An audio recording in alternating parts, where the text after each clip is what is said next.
Good morning, student. Today we are doing plus one class math, and today going to revise the chapter first, rational number.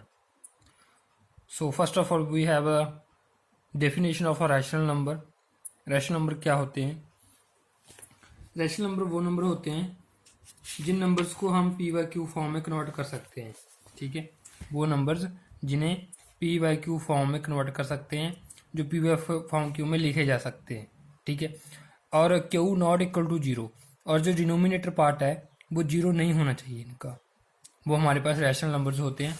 जैसे example 2/3, 7/5, 1/2, बहुत सारी examples हैं.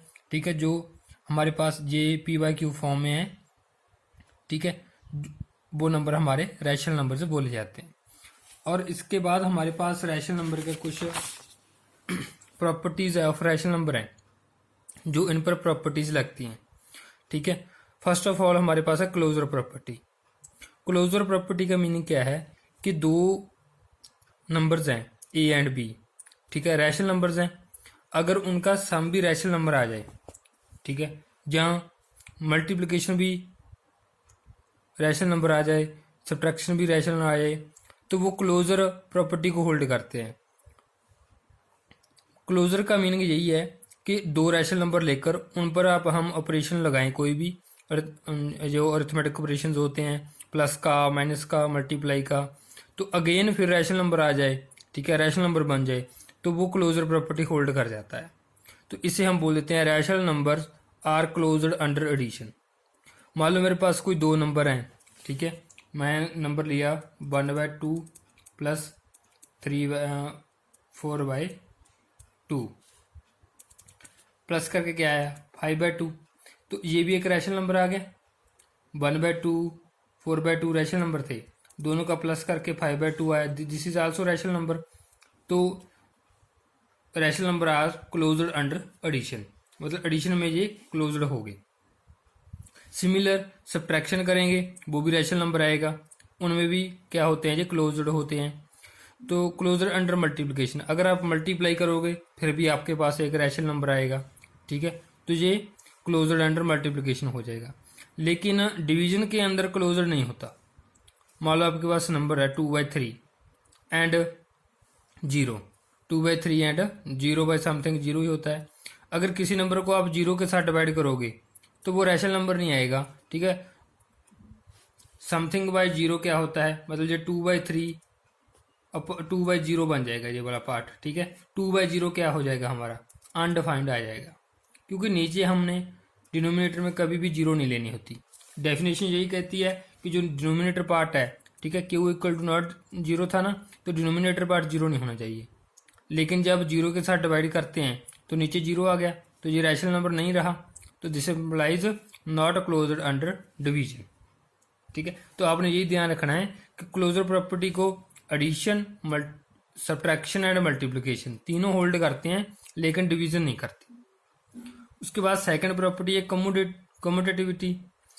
ये क्या होती है कि आप दो नंबर है रैशनल नंबर, ए प्लस बी कर रहे हो, अगर बी प्लस ए करोगे तो भी सेम रिजल्ट आ जाए. मतलब जो आप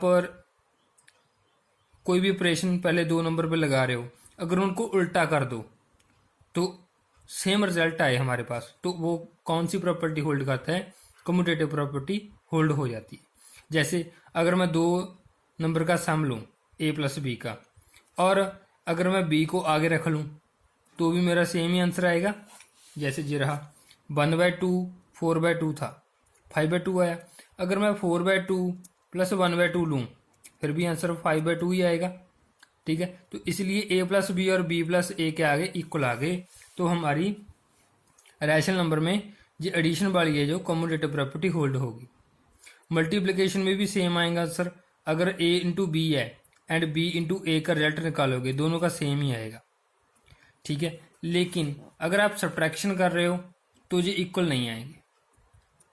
एंड अगर डिवीजन कर रहे हो तो भी जरूरी नहीं है कि दोनों इक्वल आए आपके पास.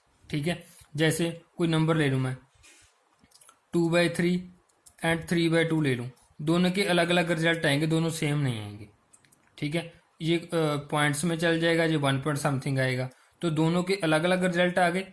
ठीक है, दो नंबर थे 2 और 3, दोनों को डिवाइड किया, 2 को 3 के साथ, 3 को 2 के साथ डिवाइड कर दिया, तो ये क्या आ गए मेरे नॉट इक्वल टू आ गए। तो इसीलिए जो कम्यूटेटिव प्रॉपर्टी है वो एडिशन एंड मल्टीप्लिकेशन को होल्ड करती है। ठीक है, माइनस को मतलब सब्ट्रैक्शन को एंड डिवीजन को वो नहीं होल्ड करती। एसोसिएटिव प्रॉपर्टी क्या होती है कि आपके पास 3 नंबर हैं, अगर पहले आप लास्ट वाले 2 का सम कर रहे हो, बाद में थर्ड का कर रहे हो, या फिर पहले 2 का सम कर रहे हो, बाद में थर्ड का कर रहे हो, आंसर अगर सेम आ रहा है तो क्या होगा, वो एसोसिएटिव प्रॉपर्टी होल्ड हो जाएगी। ये 3 नंबर पे अप्लाई होती है। ठीक है, चाहे आप फर्स्ट 2 का सॉल्व करो चाहे लास्ट 2 को सॉल्व करो, आंसर आपका सेम आए, तो वो कौन सी प्रॉपर्टी हो जाती है, होल्ड, एसोसिएटिव प्रॉपर्टी।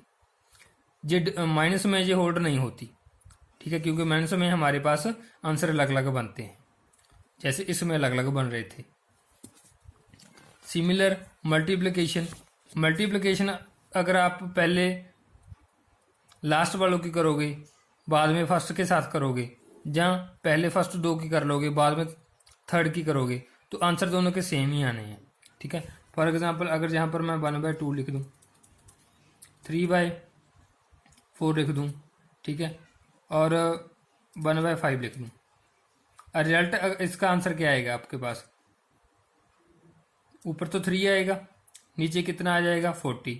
अगर उल्टा कर देंगे हम, 1/2 और 3/4 को पहले मल्टीप्लाई कर देंगे एंड बाद में 1/5 के साथ मल्टीप्लाई करेंगे, तो इनका आंसर भी क्या आएगा, 3/40 ही आएगा। दोनों के आंसर सेम आ रहे हैं, तो इसीलिए ये प्रॉपर्टी एसोसिएटिव प्रॉपर्टी होल्ड होती है मल्टीप्लिकेशन में। और डिवीजन में ये होल्ड नहीं होती, क्योंकि वो कम्यूटेटिव प्रॉपर्टी नहीं होल्ड कर रहा, तो एसोसिएटिव भी कहाँ से करेगा।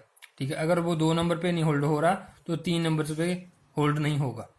तो इसीलिए ये ध्यान में रखना होता है कि एसोसिएटिव प्रॉपर्टी कहाँ पर होल्ड हो रही है, नहीं। ये हमारी कुछ प्रॉपर्टीज थी। अब हम क्वेश्चंस करने जा रहे हैं एक्सरसाइज के, जो हमने रिवीजन करनी है। 1.1 एक्सरसाइज है, उसका फर्स्ट क्वेश्चन है हमारे पास 1.1 एक्सरसाइज का, जी रहा। यूजिंग एपरेट प्रॉपर्टीज, मतलब जो अभी हमने प्रॉपर्टीज पढ़ी हैं उस पर प्रॉपर्टीज अप्लाई करेंगे और फिर उसको हम सॉल्व करेंगे।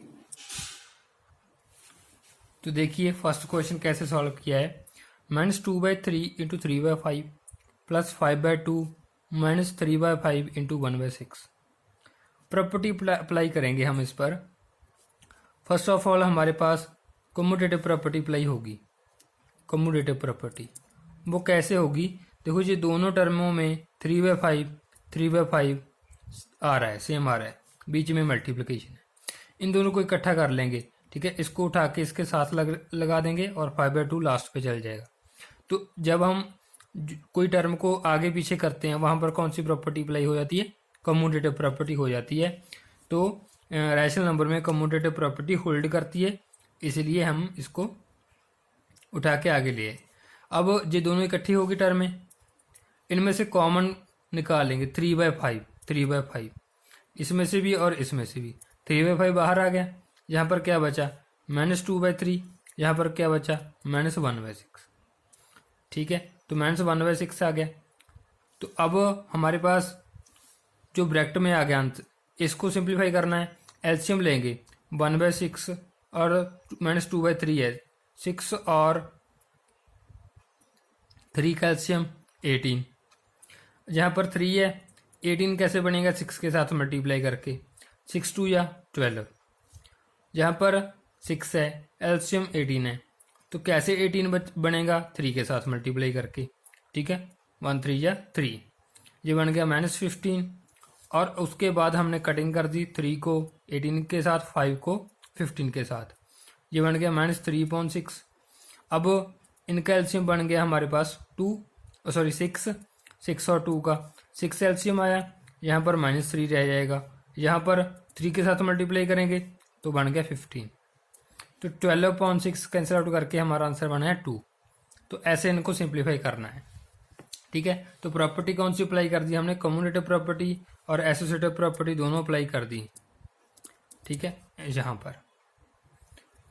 तो उसके बाद हमारे पास एक्सरसाइज में जो क्वेश्चन है वो एडिटिव इनवर्स का है। कि एडिटिव इनवर्स फाइंड आउट करना है। जैसे हम इसका एक क्वेश्चन उठाते हैं, ठीक है, एडिटिव इनवर्स का। सेकंड क्वेश्चन मीन्स 5/9 है, इसका एडिटिव इनवर्स निकालना है। एडिटिव इनवर्स क्या होता है, जो आपको नंबर दिया है उसका साइन चेंज करना होता है अपने, ठीक है। तो -5/9 को किस में कन्वर्ट करोगे, प्लस में। माइनस है तो इसको प्लस में कन्वर्ट करेंगे। देखो ये रहा एडिटिव इनवर्स ऑफ -5/9। इसको क्या करना है अपने, एक माइनस अपनी तरफ से मल्टीप्लाई कर देनी है, तो माइनस क्या हो जाएगा, प्लस। तो आंसर क्या आया, 5/9, ठीक है। उसके बाद मल्टीप्लिकेटिव इनवर्स फोर्थ क्वेश्चन में हमने फाइंड आउट करना है। मल्टीप्लिकेटिव इनवर्स क्या होता है कि जो टर्म दी है उसको उल्टा कर देना है, उसका रेसिप्रोकल कर देना है। हमें दिया है -5/8 इंटू -3/7। पहले तो इनकी मल्टीप्लाई कर लेते हैं, क्या बन गया 59/56, 5 की 3 के साथ की और 8 की 7 के साथ। इसका मल्टीप्लिकेटिव इनवर्स निकालेंगे, वो क्या होगा, इसको उल्टा कर देना है, 56/15। माइनस प्लस सेम ही रहेगा, अगर प्लस की है तो प्लस की वैल्यू रहेगी, अगर सेम है तो माइनस है तो माइनस की, लेकिन इनको मल्टीप्लिकेटिव इनवर्स में उल्टा कर देना है, ठीक है। तो ये हमारा फोर्थ क्वेश्चन था। उसके बाद हमारे पास एक क्वेश्चन आता है, नेक्स्ट हमने देखना है sixth question. Multiply 6/13 by the reciprocal of -7/6। इसका रेसिप्रोकल और 6/13 दोनों को मल्टीप्लाई करना है, ठीक है। तो 6/13 रेसिप्रोकल क्या हो गया, 16/-7, क्योंकि हमें गिवन था -7/16 गिवन था, तो उसका रेसिप्रोकल ये हो गया। अब मल्टीप्लाई कर देंगे तो ये वाला हमारा आंसर बन गया, ठीक है। उसके बाद एक 8th क्वेश्चन है हमारा, is 8/9 the multiplicative inverse of -1 1/8, y और वाई नॉट। मल्टीप्लिकेटिव इनवर्स बताना है हमने, क्या 8/9 मल्टीप्लिकेटिव इनवर्स है इसका।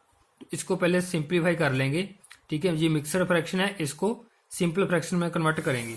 मिक्सर फ्रैक्शन का सिंपल फ्रैक्शन कैसे बनाते हैं, देखिए -1/8 है, 8 1 जा 8, 8 + 1 क्या बन गया 9/8, माइनस लग जाएगी, तो -1 1/8 क्या बन गया हमारा -9/8।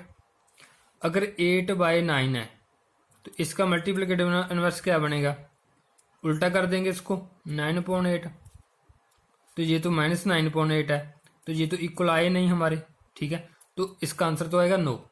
लेकिन प्रूव कैसे करना है, हमें पूछा गया वाई, ठीक है। वाई कैसे आएगा, अगर हम इनकी मल्टीप्लाई करेंगे दोनों की तो हमारे पास आंसर 1 आना चाहिए। अगर 1 आ गया तो आंसर यस होगा, अगर मल्टीप्लाई का आंसर 1 ना आया तो हमारा आंसर नो होगा, ठीक है। तो अब इनकी मल्टीप्लाई लिख ली, इसको लिख दिया -9/8, 8 के साथ 8 कैंसिल, 9 के साथ 9, ये माइनस बच गया। आंसर में क्या आएगा -1, लेकिन हमारे पास आना क्या चाहिए था, 1 आना चाहिए था, तो इसलिए ये 8/9 is not multiplicative inverse of -1 1/8, ठीक है। तो इस तरह आपने 1.1 एक्सरसाइज के सारे क्वेश्चंस ट्राई कर लेने हैं। अगर कोई भी डाउट होगा तो लाइव क्लास में डिस्कस कर लें। Thank you.